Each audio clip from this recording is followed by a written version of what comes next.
নেপাল সিকিম সীমানার মধ্যবর্তী উপত্যকায় দাঁড়িয়ে শ্বেত শুভ্র কাঞ্চনজঙ্ঘা। বহু দশক ধরে যা বহু মানুষের কাছে ঈশ্বর তুল্য প্রতীক, আবার কারো কাছে নানান কারণে বিতর্কের বিষয়। যারা কাঞ্চনজঙ্ঘা আরোহণ করেছেন এবং স্বচক্ষে সেই রূপ দেখেছেন, সবাই জানিয়েছেন যে কাঞ্চনজঙ্ঘা শুধুমাত্র পৃথিবীর অন্যতম উচ্চ পর্বতশৃঙ্গ তাই নয়, বরং অন্যতম বিপজ্জনক পর্বতশৃঙ্গও বটে। তাই অন্নপূর্ণা শৃঙ্গের পর দ্বিতীয় দূরহীতম শৃঙ্গ হিসেবে কাঞ্চনজঙ্ঘার পরিচয়। তবে তা শুধুমাত্র প্রযুক্তিগত কারণে নয়, শোনা যায় নানা রকম লোকগাথা এবং কাঞ্চনজঙ্ঘাকে ঘিরে ঘটে যাওয়া কিছু অদ্ভুত অনির্ণনীয় ঘটনার কারণ। আসুন আজকের দেখে নিই সেই সকল ঘটনা যার মানে আজও খুঁজে পাওয়া সম্ভব হয়ে ওঠেনি। তবে তার আগে ভয়েস অফ অরিত্রর পক্ষ থেকে আমি অরিত্র শুরু করতে চলেছি দ্য ট্রেজার অফ আল্টিমেট নলেজের সম্পূর্ণ একটি নতুন এপিসোড। আজকের বিষয় ভারতবর্ষের উচ্চতম পর্বতমালা, লোকগাথা, ভৌতিক রহস্য আর বিশ্বাসের মূর্ত প্রতীক কাঞ্চনজঙ্ঘা। কাঞ্চনজঙ্ঘা নামের আক্ষরিক অর্থ বরফে ঢাকা পাঁচটি গুপ্তধন, যা কাঞ্চনজঙ্ঘা রেঞ্জের পাঁচটি চূড়ার পরিচয়। তিব্বতী ভাষায় কাং অর্থ বরফ, চেন যার মানে সুবিশাল, বর্গীয় জ যার অর্থ ধন সম্পদের আধার এবং উঙাই গয় আকার যার অর্থ পাঁচ নামটি দিয়ে প্রকাশ পায় এখানকার গুপ্ত সম্পদের প্রতি মানুষজনদের শ্রদ্ধা। আর সেই পঞ্চ সম্পদ হল নুন, সোনা, বহুমূল্য রত্ন, পবিত্র ধার্মিক পুঁথি এবং অপরাজেয় রক্ষাকারী বর্ম। চলুন এবারে জেনে নিই কাঞ্চনজঙ্ঘা সম্পর্কিত কি কি মিথ প্রচলিত রয়েছে। কাঞ্চনজঙ্ঘার পাদদেশে সিকিমে বসবাসকারী জনজাতি লেপচারা মনে করেন পৃথিবীর আদিমতম মানব ও মানবী, যাদের থেকে সমগ্র মানব সমাজের সৃষ্টি, তাদের উৎপত্তি হয়েছিল কাঞ্চনজঙ্ঘা শৃঙ্গ হতে। তাই নিজের ভাষায় লেপচারা নিজেদের বরফ চূড়ার সন্তান বলে অভিহিত করে থাকেন। পবিত্র সামিট।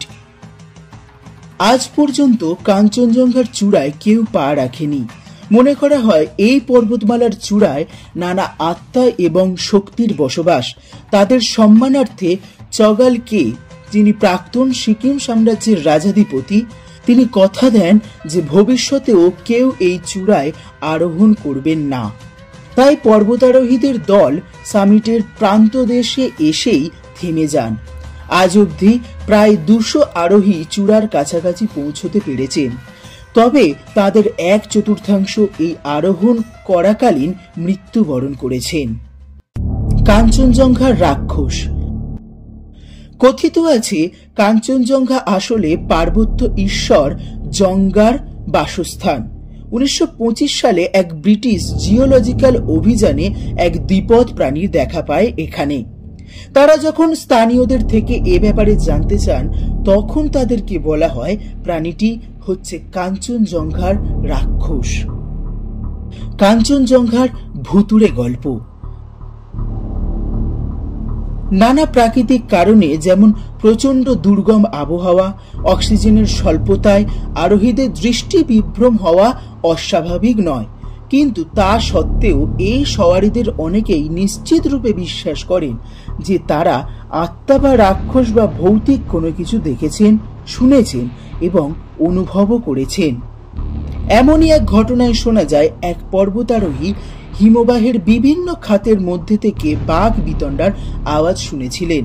কিছু কিছু কণ্ঠস্বর চাইছিল তার নিরাপদে এগিয়ে যাওয়া, কেউ চাইছিল তাকে মৃত্যুর মুখে ঠেলে দিতে। এরপরে ওই পর্বতারোহী তৃতীয় কোনো আত্মার সংস্পর্শ পান এবং তার সাহায্যে নিরাপদে নিজের তাঁবুর পথও খুঁজে পেয়েছিলেন। কাঞ্চনজঙ্ঘা সম্পর্কিত কৌতূহল উদ্বেগকারী কিছু ঘটনা। সাল 1963। তুলসুক লিংপা নামক এক তিব্বতী সন্ন্যাসী 12 জন অনুগামী নিয়ে কাঞ্চনজঙ্ঘার দিকে যাত্রা শুরু করেন। তারা খুঁজছিলেন কোনো এক এমন অতিপ্রাকৃত প্রবেশদ্বার যার মাধ্যমে তারা জাগতিক জীবন অতিক্রম করে রূপকথার স্বর্গোদ্যানে প্রবেশ করতে পারেন। কথিত আছে, তুলসুক নানা পবিত্র পুঁথি নিয়ে বিভিন্ন মন্ত্রোচ্চারণ করতে করতে উপরে উঠছিলেন। হঠাৎ করে তাদের সামনের সবকিছু মিলিয়ে যেতে থাকে প্রচণ্ড বরফের মধ্যে। যেটা হয়েছিল তা হলো হিমবাহের ধস, এবং সেই হিমবাহের নিচে চিরতরে হারিয়ে যান তুলসুক এবং তার 12 জন অনুগামী। সাল 1992। ওয়ান্ডা রুথ কিউইকস নামক এক পোলিশ আরোহী কাঞ্চনজঙ্ঘা আরোহণের পথে নামেন। প্রথম মহিলা হিসাবে তিনি হিমালয়ের এই অঞ্চলের শীর্ষে উঠতে চান। তার লক্ষ্য ছিল 8000 মিটারের উপরে উচ্চতা বিশিষ্ট পৃথিবীর সকল 14টি চূড়ায় আরোহণ করে বিশ্ব রেকর্ড স্থাপন করা। ওয়ান্ডাও নিখোঁজ হন এবং তার কোনো চিহ্ন আজ পর্যন্ত পাওয়া যায়নি। মনে করা হয় ঠান্ডায় জমে গিয়ে তার মৃত্যু ঘটেছিল। 2000 সালে এক অস্ট্রিয়ান পর্বতারোহীদের দল $20,000 পরিবর্তে কাঞ্চনজঙ্ঘার চূড়ায় ওঠার চেষ্টা করেন। বৌদ্ধ ভাবাবেগে এর ফলে গভীর আঘাত লাগে এবং ভারত সরকার কাঞ্চনজঙ্ঘা অভিযানের ওপর নিষেধাজ্ঞা আরোপ করে। ট্যুরিজমের নামে আমাদের ধর্মের প্রতি কোনো আঘাত হতে আমরা দেব না। ধামাপ্পা নামক এক স্থানীয় সন্ন্যাসী এ ব্যাপারে এরূপ মতামত রাখেন।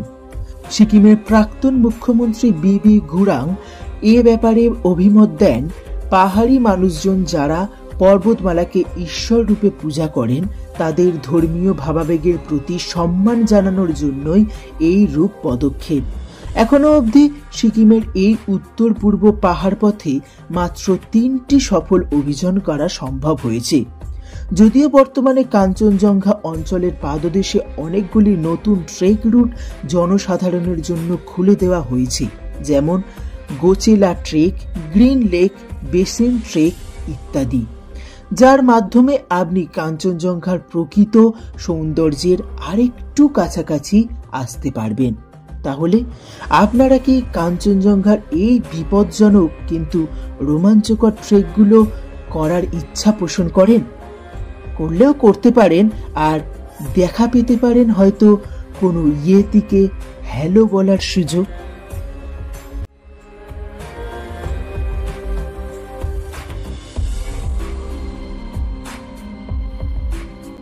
ভিডিওটা কেমন লাগলো অবশ্যই কমেন্ট করুন। ভালো লাগলে লাইক, শেয়ার, আর চ্যানেলে নতুন হয়ে থাকলে সাবস্ক্রাইব করুন ভয়েস অফ অরিত্রকে।